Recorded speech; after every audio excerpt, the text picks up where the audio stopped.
welcome everybody to our latest tour retrospective program.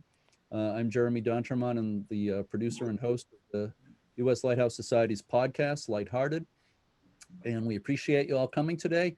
As you might have heard Jeff just mention, we have 250 people registered for this event, which I believe is the most we've had for any of these retrospective tour events. And I think we've done over a dozen. I've kind of lost track, but I know it's over a dozen. So it's great to see you all here. You know, I was thinking about it, and I think a lot of us have gotten so used to doing these Zoom events. We look forward to having in-person events, but I think, you know, we're also seeing that there's a good place for this kind of thing, because obviously it allows a lot more people from all over the world, really, certainly all over this country, to take part in these programs. I would like to introduce Jeff Gales. I think most of you know him, the executive director of the U.S. Lighthouse Society. Hi, Jeff. Hi, everybody. Hi, everybody. Thanks for coming. A lot of you have seen. So Jeff will help with the Q&A at the end, and I think some of you have already met. Augie was with them there too. So very famous Boston Terrier. So again, we're gonna have a Q&A at the end. We'll take questions in the chat. If you haven't figured it out, there's a chat feature in Zoom. You just click on chat down the bottom, and the chat window will open up. You can send a message to everyone in the event here, or just choose somebody individually if you want to send somebody a message privately. If you have questions at the end, if you have questions, please save them until the end. We can use the chat for some of the questions, and also we'll take questions verbally, and we'll tell you how that works at the end. I'm preaching to the choir, I know that for the most part, but some of you may be new to this, and I just want to point out that the U.S. Lighthouse Society's tours not only provide a great way to experience the lighthouses, and you often get to visit lighthouses that are normally off limits to the public, but it's also a great way of experiencing the culture of an area. The tours, of course, focus on lighthouses, but you get to go to a lot of museums and historic sites, and of course, there's always good food, usually some regional cuisine as well. And of course, all the tours support the Society's mission of lighthouse education and preservation. So today's tour is a look back at the Society's 2015 tour of Northern California. I wasn't able to be on that tour, but earlier that same year in the spring of 2015, I actually visited just about all the lighthouses in Northern California. When I drove from San Diego to Seattle, took a ferry to British Columbia for a few more days.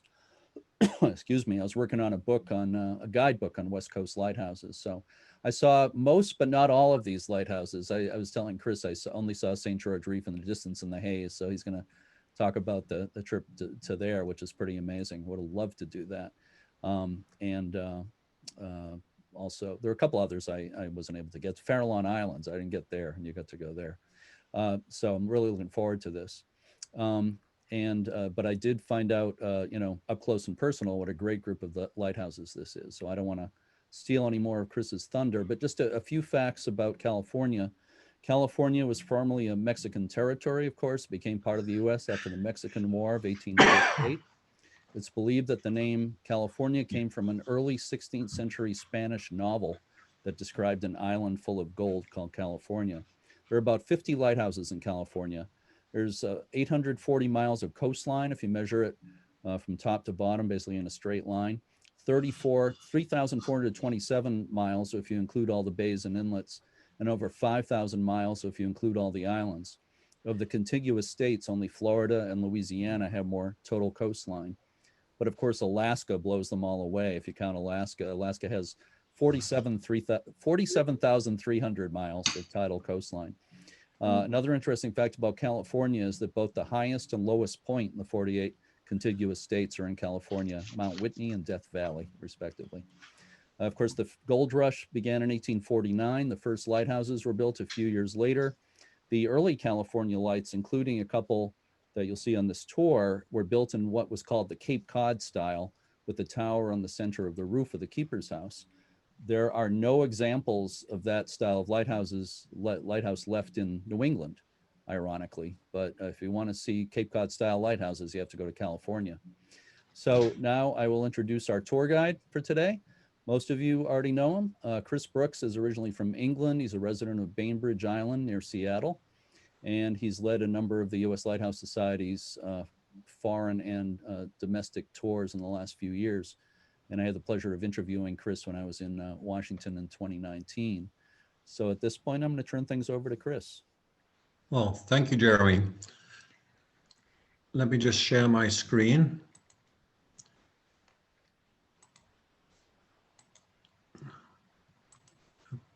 Okay, so welcome to another edition of Lighthouse Retrospectives. And today we're taking you on the US Lighthouse tour to Northern California that took place in 2015. I should stress that for this tour, I am the rookie in that this was the first major tour that I ever planned for the United States Lighthouse Society. I did the planning and Skip and Mary Lee led the tour. So when things didn't go quite right, Skip and Mary Lee are looking around and asking me, oh, what happened? One of the many things that I didn't fully understand at the start of all this was the importance of getting to St. George's Reef.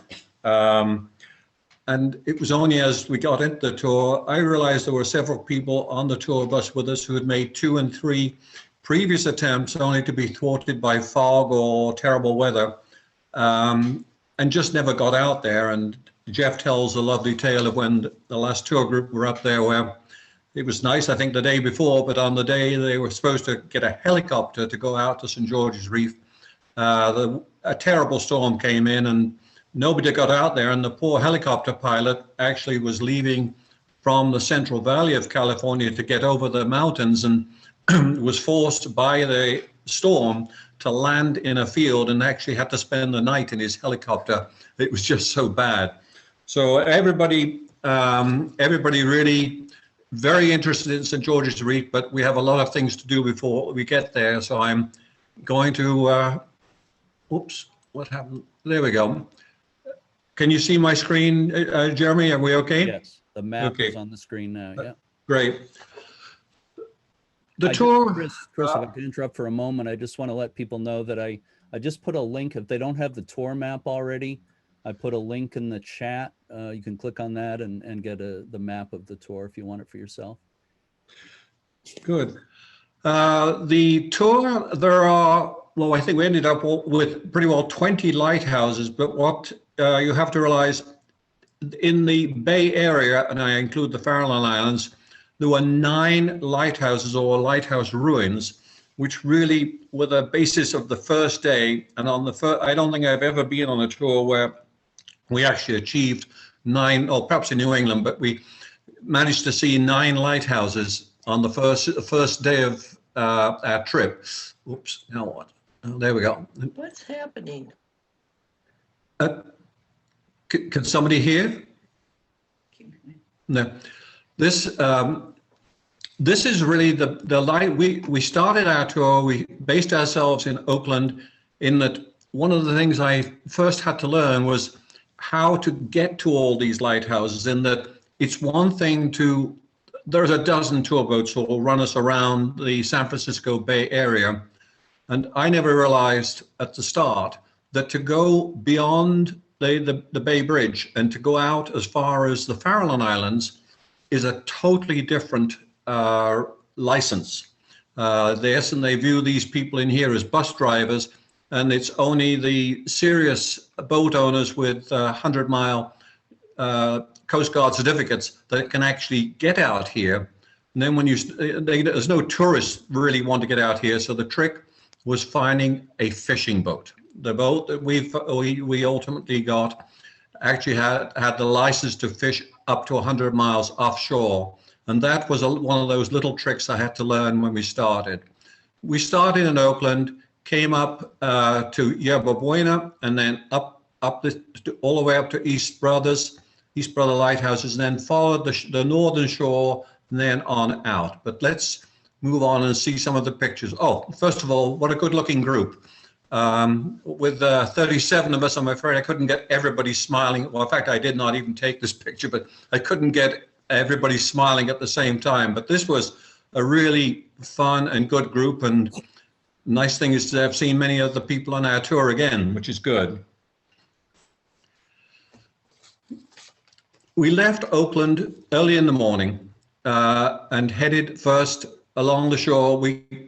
Where we picked up the boat is very close to the Lighthouse Relief, and I'll be coming back to Relief a little later. But our first stop was Yerba Buena. Now this kind of comes under the category, it's nice work if you can get it, in that the commandant of the Coast Guard of the Bay Area gets to live in this delightful house on Yerba Buena Island with the light on the shore just beneath it. This light was built in 1875, and it really has a small fifth order Fresnel lens, but it's a charming little spot and a nice place to start our day's journey around the bay. From there, we headed way up north to East Brothers, which was originally built in 1873, and today is a very comfortable Airbnb. Back in 1979, it was in such bad condition that the Coast Guard really wanted to demolish it and just put up a skeletal tower. There was a huge public outcry about the demolition of such a lovely spot, and it was stopped, and a non-profit organization was organized to rebuild, which took many years, but now it's in this lovely condition, and there is a fourth order lens in the top of the light. From this point, we headed to... That's the B&B, yes. From here, one more picture of the light and the group. Fortunately for us, this was a gorgeous day. It would have been quite a difficult day if it hadn't have been. We then came back south and heading out, and I'm going to talk more about Alcatraz later on, in that on the very last day of the tour, we actually went to Alcatraz. So at this point, it was really the first lighthouse built on the West Coast in 1854. At that time, there were some military fortifications, but the infamous prison was actually built some 30 years after the lighthouse. Over to the right here, you can see this burnt out ruin of the lighthouse keeper's house, which was destroyed by fire in 1970 during the time of the Native American protests. The challenge here is, when you see the tour boats coming in, is the sheer number of tourists wanting to go there every year. On a daily basis, over 10,000 people want to visit Alcatraz, which is an incredible amount. And even on the worst and wet days of winter, the lowest count is generally no lower than 8,000 people. So lots of challenges. I'm trying to imagine getting 10,000 people coming around. From there, we kept going outwards and came to Lime Point, which sits right underneath the Golden Gate Bridge. It was built in 1900, although there was actually a foghorn at this location that dated back earlier to 1873. I know that the Coast Guard wanted to transfer the property over to the National Parks Department. I'm not sure of the current status, but I don't think it's not under the jurisdiction of the Coast Guard, I don't think, for very much longer. But a sweet little spot right under the bridge. From here, we moved on out to Point Diablo, which really is a more recent light, built in 1920. It's mainly a continuous fog signal, built in 1923.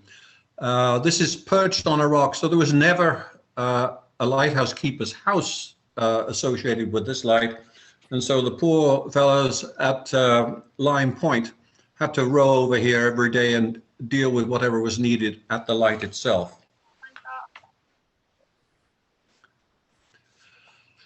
Next one we pass beneath is Point Bonita, and I'm going to come back to Bonita in a little while, because towards the end of the tour we visited this lighthouse from the land. It's really a spectacular spot, so we'll come back to Bonita in a little while. From that point, we headed out to sea, and we're heading 30 miles offshore to the Farallon Islands. There's a skip and enjoying talking to the ladies on our way out.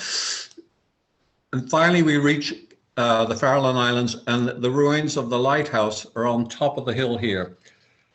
The Farallon Islands are today a national wildlife refuge, and landing is absolutely forbidden, and it's almost impossible. It's a dreadful place to try and land.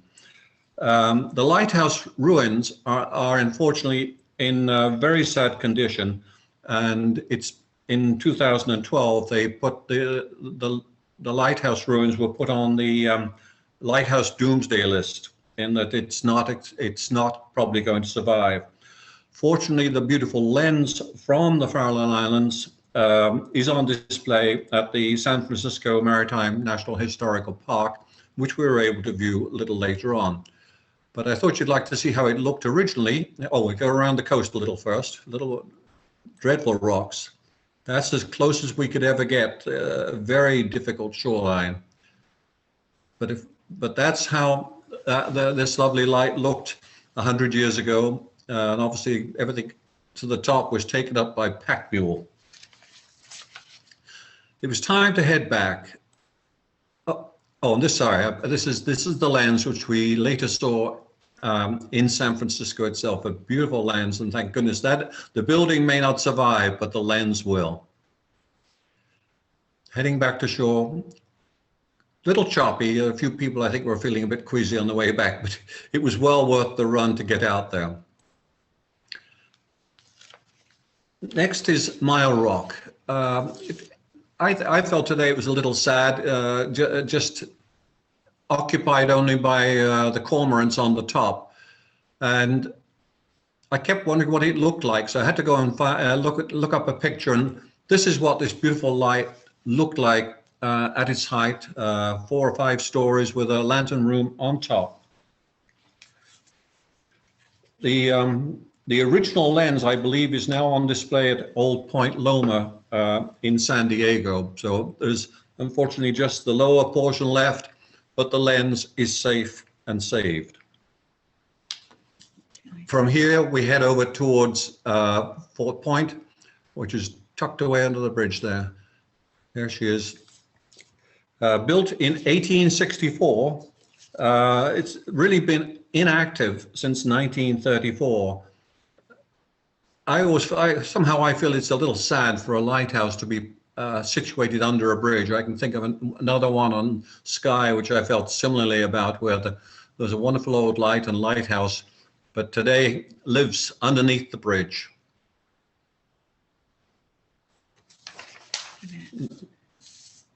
We passed under the Bay Bridge on our way back into the bay, and we're heading now back towards Oakland and the lightship Relief, home for many, many years of the US Lighthouse Society, and obviously Jeff knows it far better than I.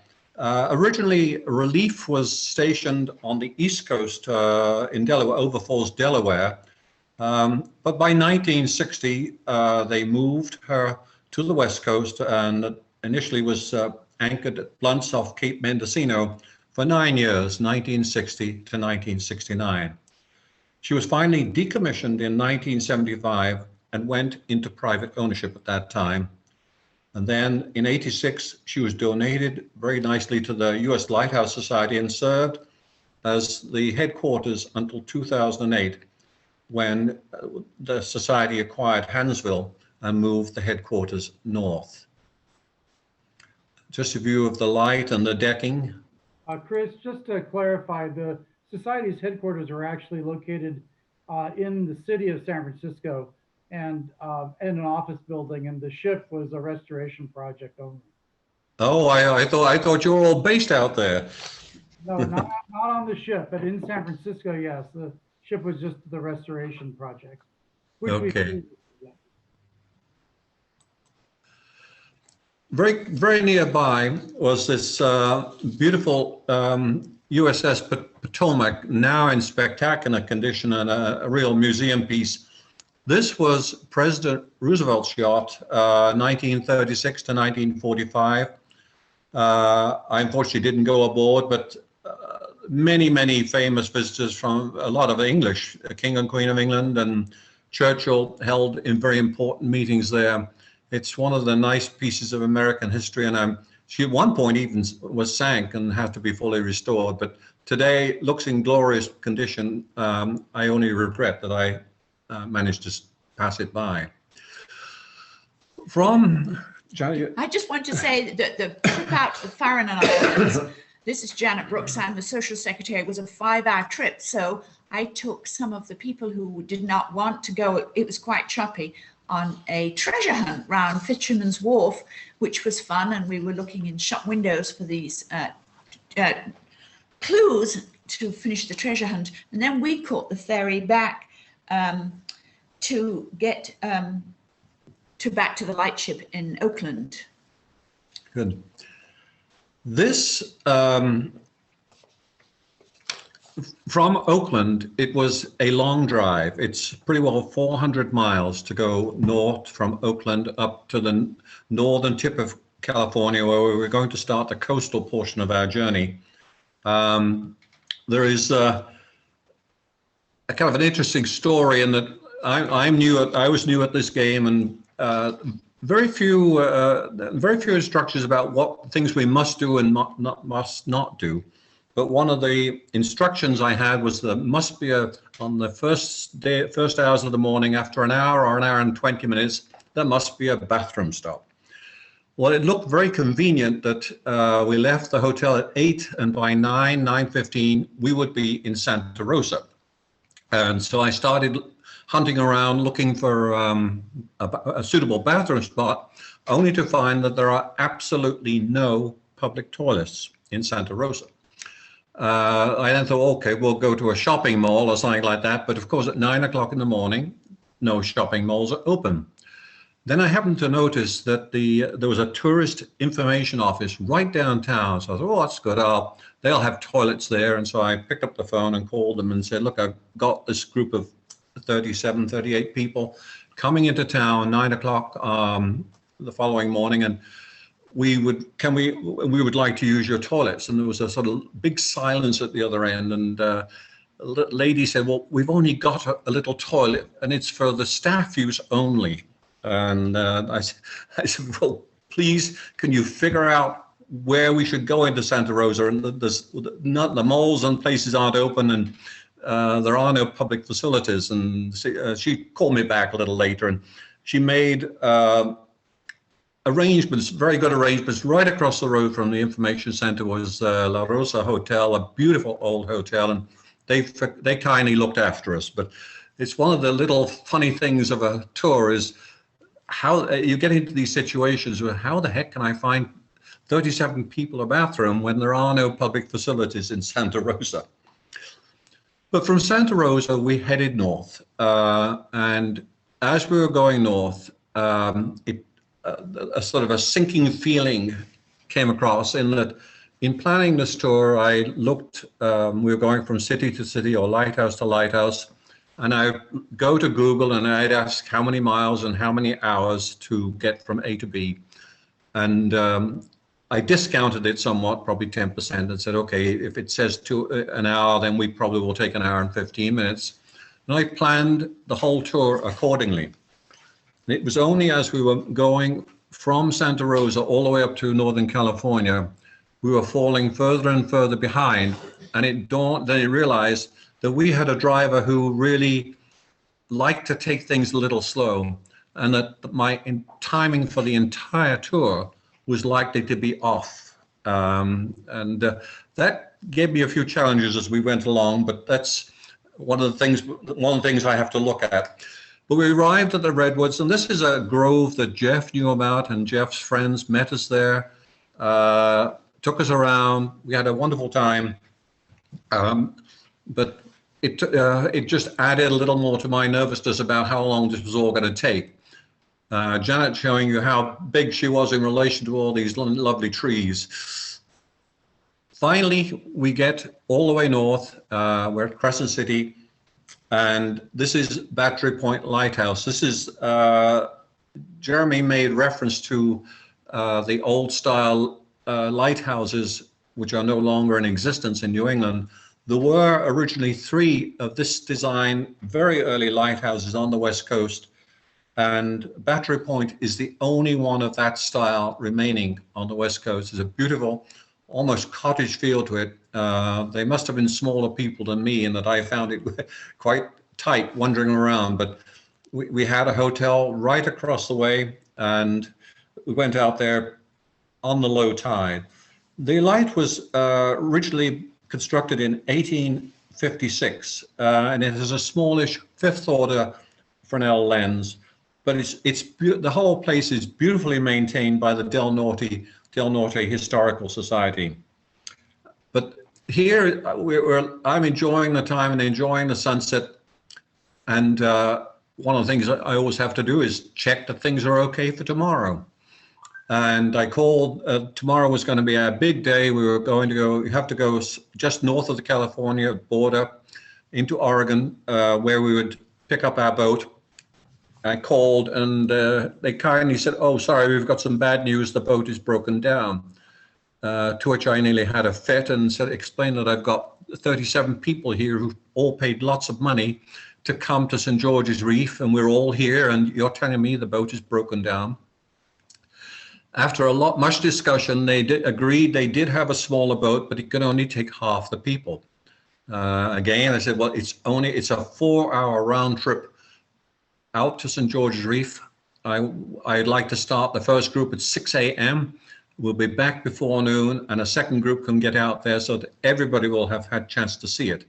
But this is probably one of the more difficult moments of this morning. We're up and we're off, and we're heading out, and the sun is only just coming up, and there are these giant banks of fog around, and I'm just hoping that we can get out there and we can actually see St. George's Reef. Oops. Finally, we get out there, and it's just starting to clear. I mean, literally, as we get out to this wonderful lighthouse, it's clearing, and I wait 5 minutes, boom, and it's clearing even more. 5 minutes later, it was in perfect sunshine, but my camera failed at that moment. So this is my best photograph of St. George's Reef. This is America's most expensive lighthouse, built in 1892, designed by George Ballantyne. The St. George's Reef Society have done an absolutely fabulous job of restoring this. Prior to, on previous attempts, they were planning to land go by helicopter out to this point, but between the years 2012 and 2017, a 5-year period, the FAA concluded that it was far too dangerous. They couldn't permit this anymore. And so during our time, helicopter visits were not permitted, but we had this incredible day out there. And I think I got one more, but not a shot. It's this incredible light actually appeared on a 41-cent US postage stamp. But I believe you can actually, I think helicopter tours are now back and possible. This is actually St. George's Reef Restoration Society presented us all with a wonderful glass trivet. I put an orange napkin behind it so you can actually see the etching on the glass. And they joined us for dinner, and we had this really wonderful time with them. And at the end of the dinner, we were all given this original lantern room glass. And at the time, I'm thinking, how can this be? I can see that you've got to replace the odd window or two, but how can they have enough glass to create all these wonderful trivets? And it took a long time, and often I don't sort out all of my slides and pictures into an album. It can be a year or a year and a half before I ever get the whole thing put together. And a year or more later, I'm finally sorting things out and assembling the images. And I wanted to put some details, so I went to looked up the details of the St. George Reef Lighthouse, only to find that the Restoration Society found let's go back, and found the lantern room up here was in such bad condition that they needed to really take it apart to fully restore it. So many years ago, they decided they would unbolt everything at the bottom and then charter a helicopter to lift this canopy totally off and bring it ashore where they could completely renovate it. The problem ended up being that they got it off. It came off perfectly. The helicopter brought it into the beach, but unfortunately he misjudged his height. And instead of landing this canopy gently onto the beach, he smashed it into the beach. So now I know where all the lantern glass came from that we were so nicely given. But it's a lovely memento. I still have it right here at the house, and it's just a perfect reminder of a great trip. From St. George's Reef, we started moving south. This is Trinidad, built 1871. It was not quite in this position. It was a little further along the coast and down the cliff originally. That was until, let me look, New Year's Eve, 1914, when a giant wave came along and smashed completely into this lighthouse. And after that time, they decided it had to be moved up, and it's now lovely, nice renovations. I have to say that the societies, the historical non-profit organizations along the coast of California have done an immensely wonderful job in restoring and putting these lighthouses back into terrific condition. It was, as we go along, you'll see it every time. So much work has gone in there, just beautiful. From here, the next stop is Table Bluff, now unfortunately located in a parking lot. This light was originally built in 1892, and the lens, the fourth order lens, is in the Humboldt Bay Museum. We didn't stay overly long, but it's I like to see lighthouses in their original positions. I'm not sure I like a lighthouse in a parking lot, but it was, again, lovely condition. Next up is Point Caprio, a 1909, clearly much loved lighthouse. Not only is the lighthouse in great condition, the keepers and the assistant keepers' lights are all in terrific condition, and it was all fully restored between the years 1996 and 2001. The original third order lens was restored to use in 1999. Along with the houses, there is also a marine science exhibit at this site. I thought this was just part of the building. Yeah, it's just great. And I love, look at this beautiful light on top, just exquisitely repaired and renovated in a great condition. I don't know whether you noticed when we started, Jeremy very kindly put Point Arena as his first slide on the when the show started. This is Point Arena was the first reinforced concrete lighthouse structure ever built in the United States. And the original first order lens is on display there in the fog signal building. It's no longer at the top of the tower, but it hasn't been taken off to some museum. It is right there on site. The funds were raised for a complete restoration of this building, which was done fairly recently, between 2008 and 2010. This is the lens, the original first order lens, which is beautifully displayed right at the buildings on site. There's some of our group you'll recognize, Tom and Darlene, and it's all some folks I haven't seen in a while there. Now, next stop was Point Reyes. I love Point Reyes. It's such a beautiful spot, and again, like all these lighthouses in Northern California, beautifully restored and really well looked after. Point Reyes was built originally in 1870 and has been inactive quite a while. It was deactivated in 1975, but it's wonderful condition. The first order lens is actually still in the tower. You'll see it in a minute. Randy on the stairs, Randy on the stairs there. I don't know whether he's walking down or taking a rest on the way back. But 310 stairs. But going down, there are 308 stairs all the way down to there. So a good hike for the day, and lots of nasty looking rocks beneath it. Look how beautifully they've got this all cleaned and restored and painted. Just exquisite work. It's just a delight to see it. It's right there.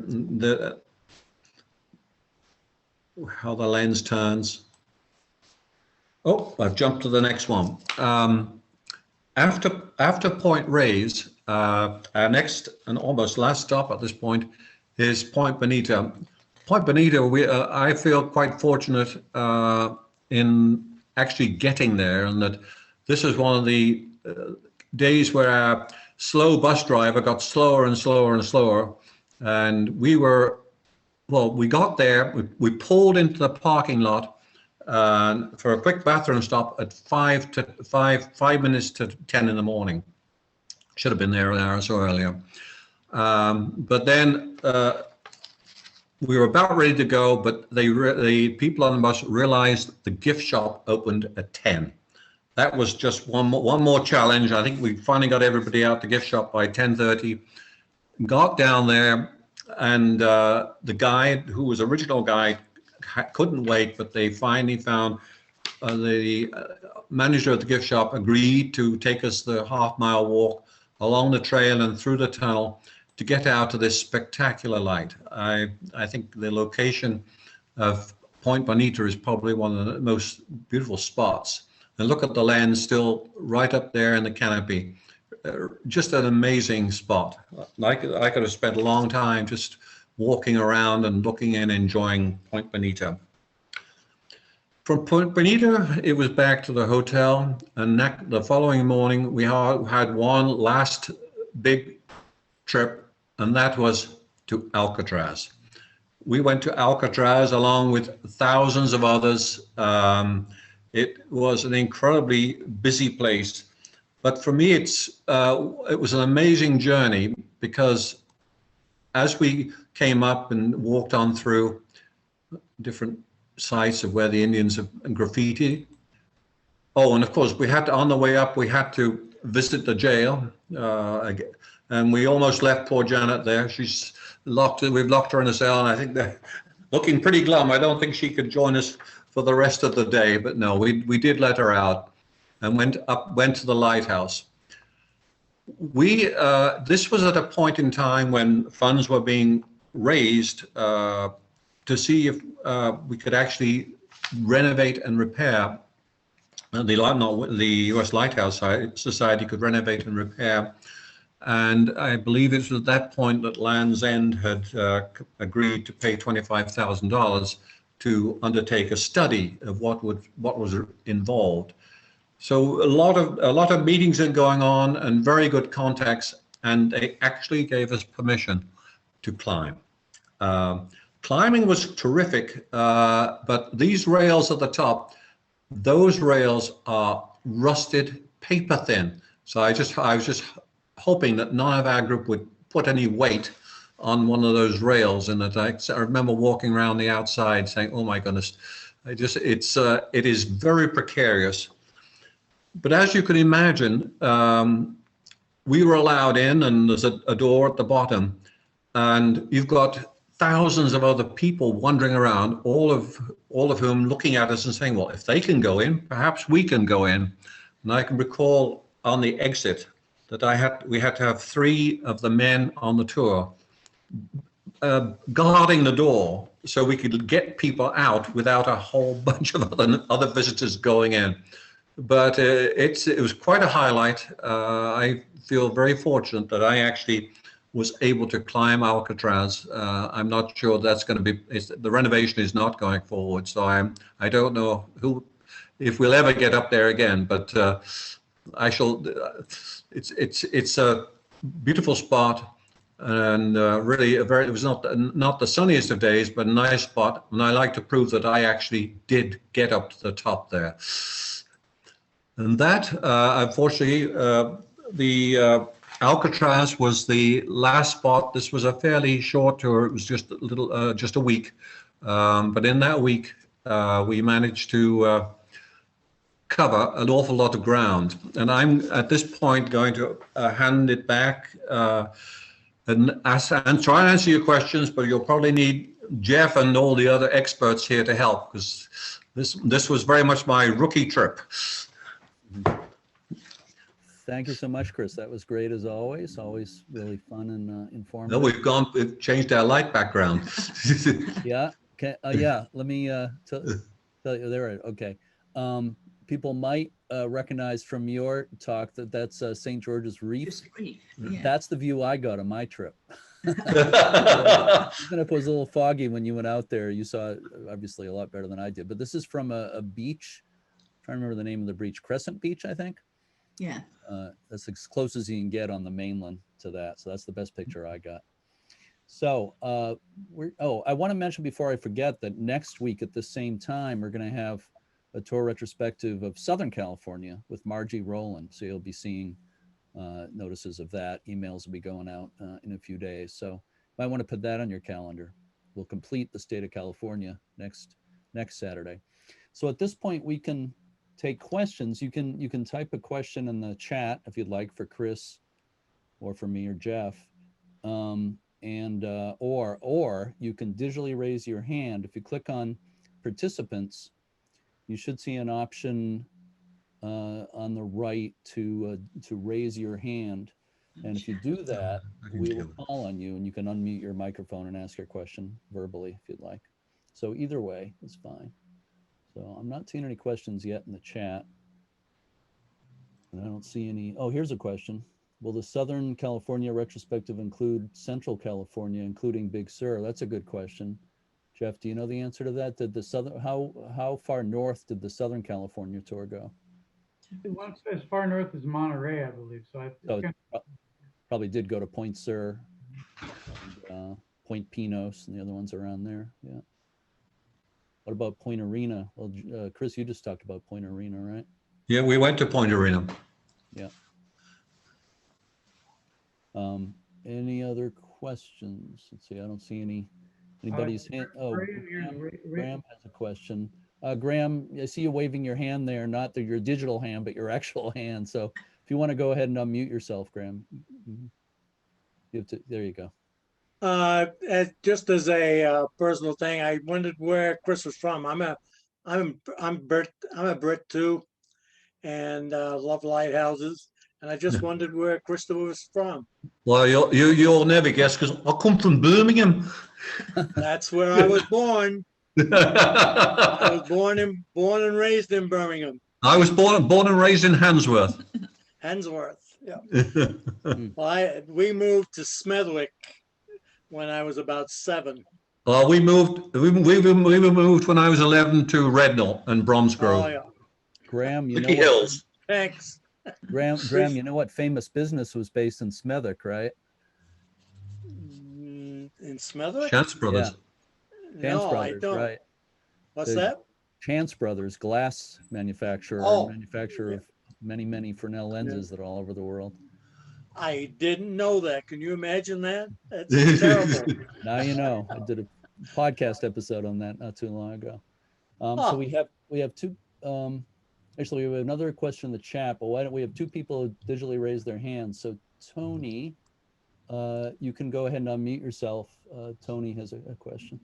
I just want to say, as a Bay Area native, the Fort Point Lighthouse, when Fort Point is open, is an absolute must see. It is so exciting to be in the fort with all of its bricks and levels, and to see the bridge underneath in the background. It's really pretty. And you guys are doing a great job with these Zoom sessions, so keep it up. We love them.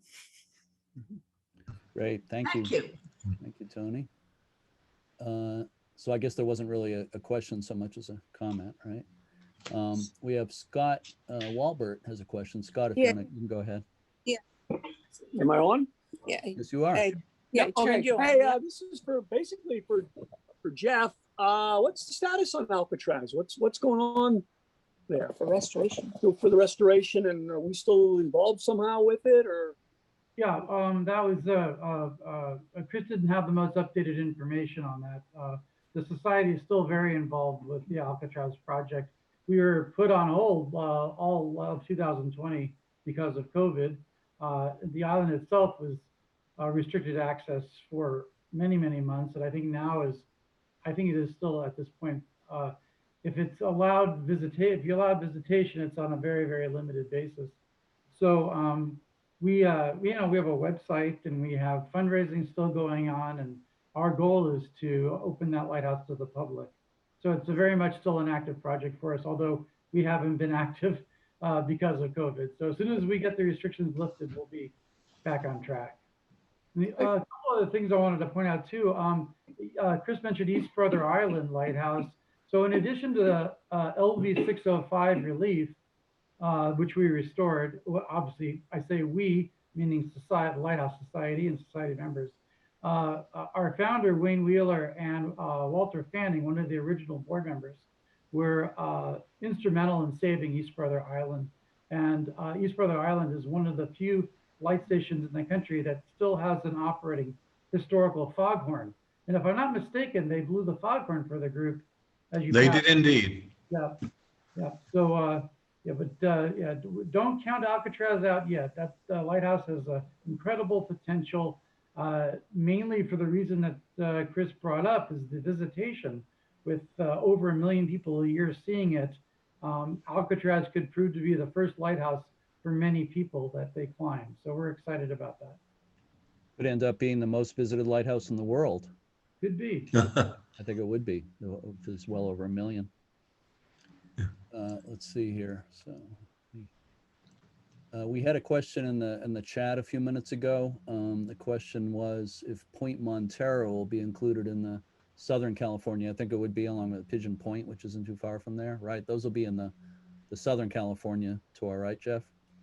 I have to go look at the itinerary, but Pigeon Point and Point Montero, which are close to each other, are two lights that somehow fall outside of those two particular tours we're covering. Normally, when we do the San Francisco Bay Area Lighthouse Tour, which is like one of our classic tours we've always offered, you do see Point Montero and Pigeon Point. But this Northern California tour, we didn't see it because this was really focused on the north. We never usually went past Point Reyes.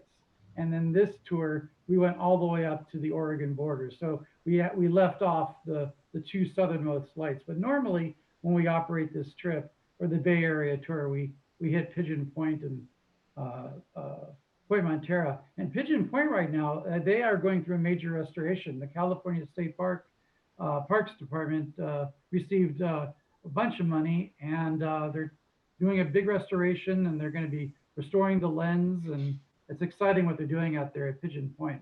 And Pigeon Point, actually, interesting factoid, Pigeon Point is the same design as Point Arena's original lighthouse. Point Arena was rebuilt, but they were mirror images of each other way back when. So.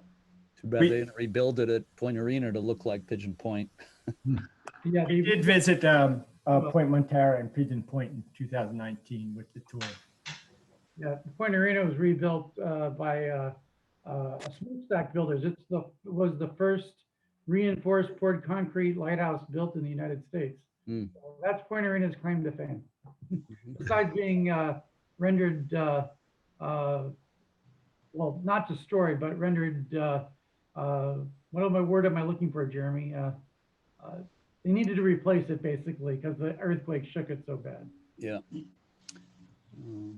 Let's see. I was going to mention I covered Pigeon Point in the podcast and talking about the restoration quite a while ago, but I also interviewed more recently a woman named Denise Hevereau, who's been the caretaker recently for East Brother Island. She spent the several months living there. I think, I'm not sure if she's still there now, but they weren't open. Their overnight stays didn't happen this, you know, since the pandemic started. So she was living there and she was really enjoying it, although she missed having, you know, guests there. But it was an interesting interview I did with her a few months ago. I don't see any other questions. Oh, there's Eve. Yes. YBS has a question. You can go ahead. Yeah. Yes. In the Southern California lighthouses, are you going to be showing Point Fermin in San Pedro? Definitely. Okay, you are. Oh, cool. Yeah, Point Fermin is interesting. It's a beautiful lighthouse in Yes. it actually is very similar in design to East Brother Island, one of the few Victorian lighthouses left in the U.S. Yeah, it's so gorgeous. It Yeah, is. they got their lens back a number of years ago. There was a fourth order lens that was discovered in the lobby of a attorney's office in Malibu. In Malibu, right, right. Yeah, they eventually got their lens back. So that was it's nice when we can bring the artifacts home, isn't it? I know, after 35 years. It was very exciting. The Point San Luis Lighthouse in San Luis Obispo is very similar to those too. That's another really beautiful one that's been restored. Whoops, somebody just started screen sharing.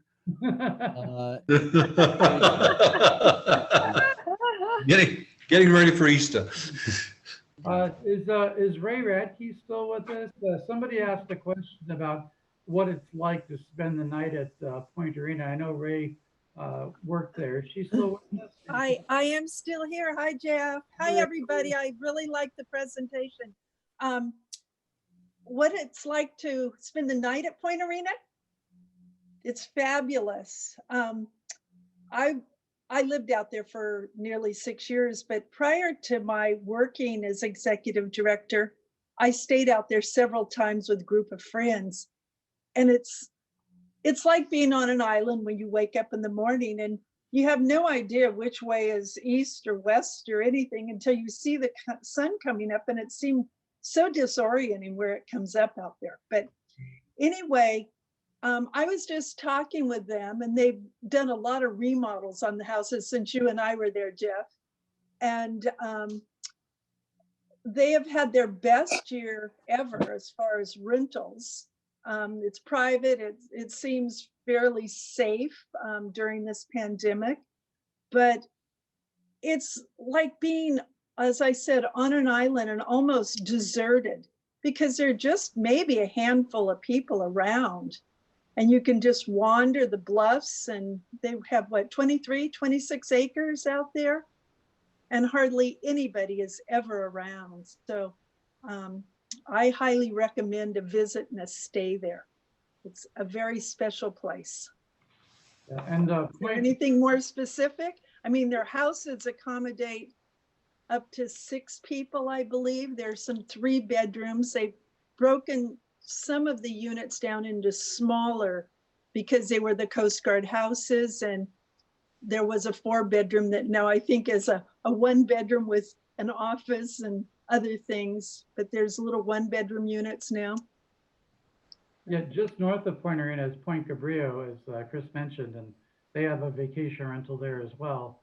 And Point Cabrillo is interesting because they have a beautiful third order Fresnel lens still operating as a navigational aid, which is unusual in America, and it's being taken care of by the local Coast Guard Auxiliary Flotilla. They do a wonderful job up there. It definitely, those are 2 lighthouses which are must-sees in Northern California. Getting a lot of nice comments in the chat. We appreciate those. We're glad you enjoy these presentations. And Chris and Skip and Margie, the tour guides, always do such a good job. I'm not seeing any more questions. So Jeff, could I give an update on Trinidad Head? Yeah, that was actually a good idea, Cindy. I think that the photograph we were looking at Trinidad Head, I think that was the Memorial Lighthouse, wasn't it? Yeah, it is. That's actually been yeah, so Cindy and Dave live out there, and if you could give us an update on what's happening with both the lighthouses, the Memorial Lighthouse and the real one, would be great. Well, the real one is on the other side of the mountain, or the head out there. They call it the big rock. So not many people get to go up there and look at that because it's behind a locked gate. But the Trinidad Memorial Lighthouse, which you had the picture of, that hillside slipped out. So they had to move that memorial lighthouse down to the base of the parking lot. It's in the parking lot. So now they're in the process of trying to find a permanent spot to put it. Yeah, when I was there, I actually walked a hike to try to see the old one, but you can barely see a little bit of the lantern. You know, it's the best I was able to do. Nowadays, I think once a week, well, not during COVID, but normally the BLM, Cindy, I think they actually give people tours at the real lighthouse once a week now. I don't know if they're still, you think they're still doing that? Maybe. Yeah, well, I don't know if they're doing it now, but they But that we went on the memorial one, not the original. Didn't like it there. Right. No, they've opened up the original for that also for just one day a week, but now with the pandemic, I'm sure they've stopped that for a while. And there's a question on the chat about whether Point Montera will be included in the next presentation, and unfortunately, no. The Southern California tour went as far north as Central California up to Point Sur in Monterey. Unfortunately, as I said, normally the Bay Area tour which you offer covers Pigeon Point and Point Montera. These two tours were focused on either end of California, so we missed a couple on both these trips. But that's why we don't cover Pigeon Point and Point Montera on this one. Point Montera, by the way, there's some people chatting about lodging. Point Montera, you can stay there as well as Pigeon Point. They're both part of the youth hostel system. So those are good opportunities to stay at a light station for a relatively if you're interested. So, do go to 180. If anybody isn't speaking, be sure to mute your microphones. The picture I have on the behind me now is the best view I got of the old Trinidad Head Lighthouse. I walked a long way to get that view. But we're lighthouse people, so you know we all know what that's like. The other thing that this tour wasn't able to do is go out to the original spot of Cape Mendocino. That one is a very long way off the main highway. But if I'm not mistaken, Cindy, was the lens still displayed in the fairgrounds, or had it already been taken down? I don't remember. They had already taken it down. Yeah, so the Coast Guard still has it. Now we went down and we're trying to get it fixed into the museum down there, but the Coast Guard had precedence, so they got it hidden away. Yeah, so years ago when Cape Mendocino was decommissioned, the only thing that remains out there in Shelter Cove, it's not even its original location. It's just a little tower that's in a park in Shelter Cove. But the lens made its way to, there it is behind Jeremy. The first order lens made its way to a fairgrounds parking lot where the local town people raised money to build a little enclosure that was very similar in design to the real lighthouse. But over the years, the building suffered and started leaking and was just not conducive to protecting the lens. So the Coast Guard created it up, and I think the town of Ferndale is still working to somehow create a museum or something to display the lens, or maybe it'll end up like Dave Poole said at a museum in Eureka or something. But we hope that the lens can be displayed again because it's just an incredible vision to see. Doesn't belong in a parking lot, but it definitely deserves to be seen. Yeah, Ferndale really wanted it. They were going to add on to their museum to set it up in there, but the Coast Guard didn't go for it. So, well, the Coast Guard we treat the lenses as irreplaceable artifacts, and there's certain minimum conditions that need to be met. So they're not impossible conditions, but they need to demonstrate they can do that before they will allow display. Somebody just asked in the chat, he asked privately to me, but I'm going to answer for everybody. If this, he asked if this, whoops, losing my microphone here. He asked if this presentation will be available online, and yes, it will, as the other ones have been. It just needs to do a little bit of editing to it, but it'll be on, I would guess, probably by Monday or Tuesday. So on YouTube and on the USLHS website as well. Yeah, and when you see that, you'll be able to see the links to all the other Zoom presentations, the video, the short videos Jeremy has produced for the society, and also recordings of our podcasts as well. Right. Yeah. So if you go on YouTube and search for US Lighthouse Society, you can find the society's channel very easily. There's quite a few videos on there. And it looks like that this year we're going to be able to offer some domestic trips, international travel, except for one that Chris is leading. A small group is going to Greece if everything goes as planned. But after last year, where we only had one tour operate, this year we might actually be able to operate a half a dozen domestic trips, and they're becoming quite popular. So if you're interested in checking them out, this would be a good time. We're bringing back some of our old tried and true lighthouse tours. So if you're itching to travel, those are good ones to revisit if you're interested. Yeah. Okay, again, I'm not seeing any more questions, so I think we may be ready to kind of wind things down here. So anything else? I just have one quick question, actually. Okay, I'm not sure who's speaking. Is that... this is Richard Blake. Sorry, I'm blank on the screen at the moment. Yeah, you can go ahead. Okay.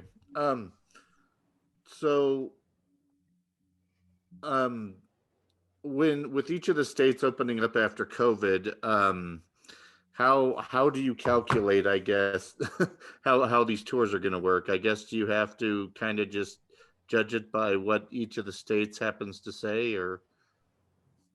Well, just like internationally, we have to go by the regulations of those countries for travel. A lot of European countries still require a 2-week, what word am I looking for? Quarantine period.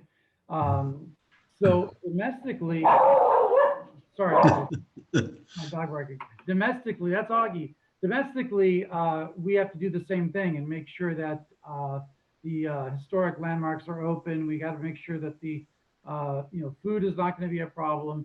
And in the cases of these trips, we have done that.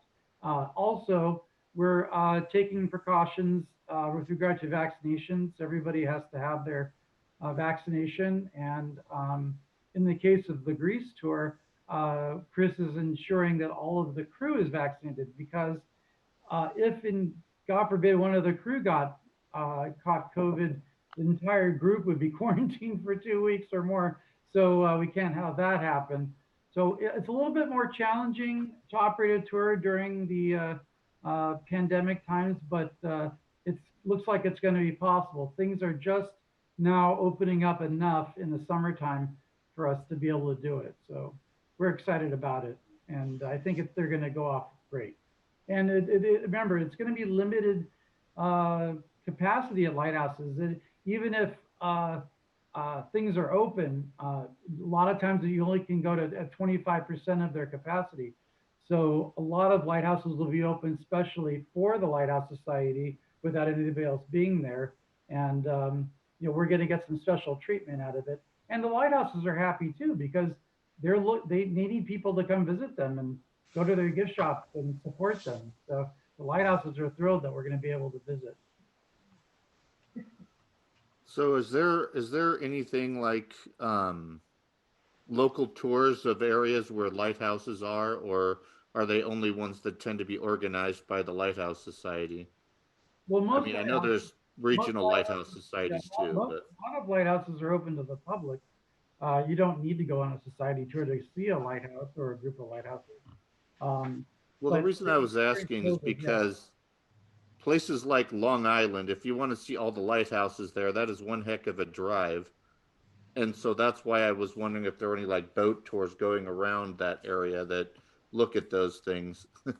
But Long Island, I can tell you that our Long Island chapter, the new president, Bob Mueller, he's actually right now talking about bringing back 2 or 3 cruises that cover the entire island in 2 or 3 separate rides. So if you, Okay.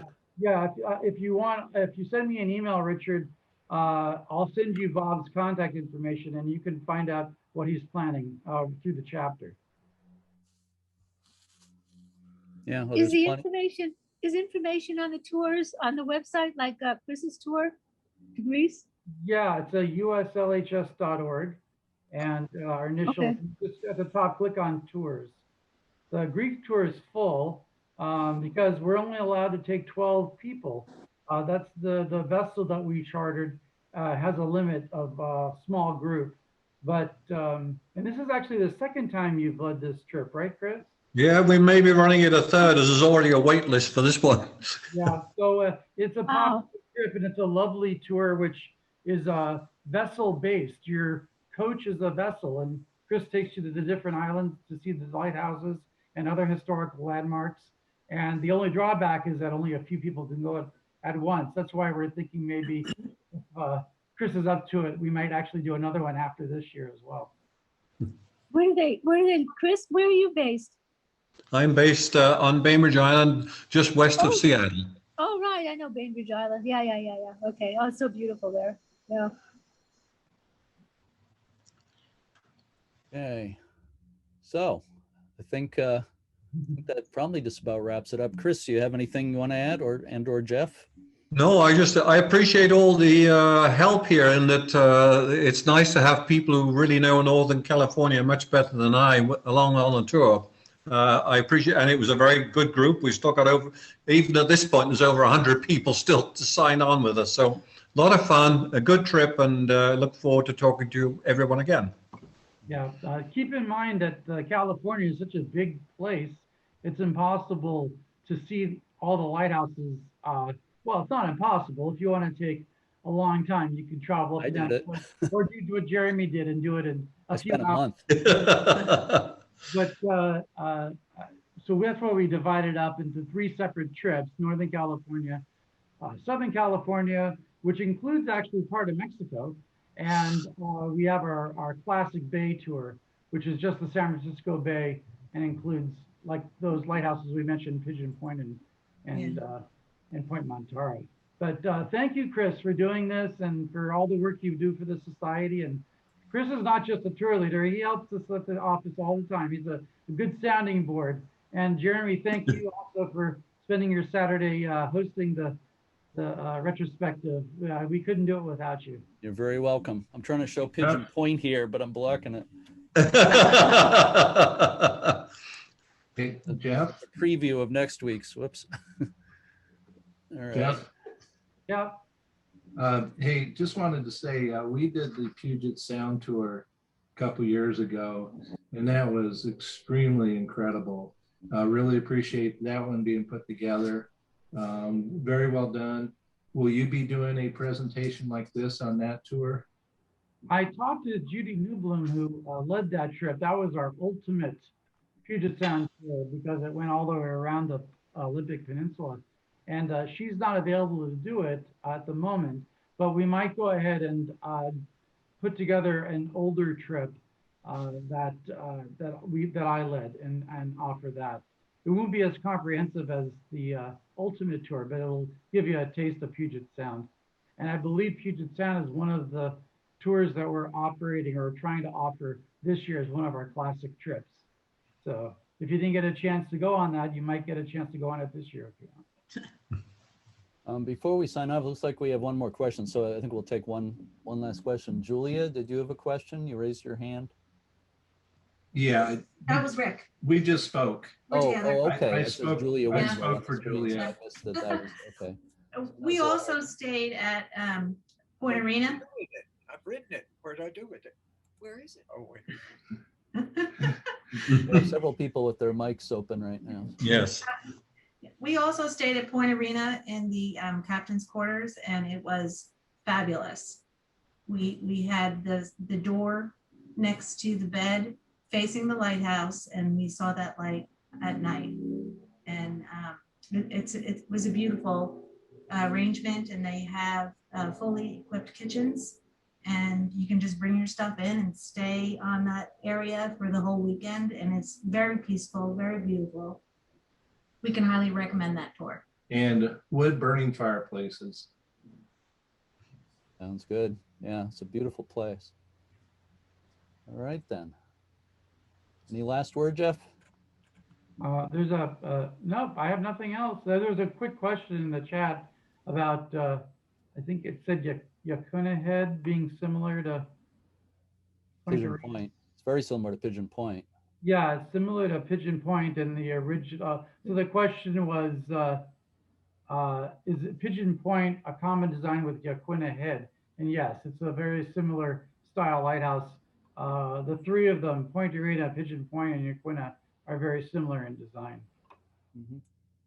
All right then. I think we're ready to sign off for now, but thank you again so much, everybody, for being with us today. Thank you to some of you, I think, have probably been with us for all of these retrospectives, and we appreciate that. Well, we hope we'll see you next week.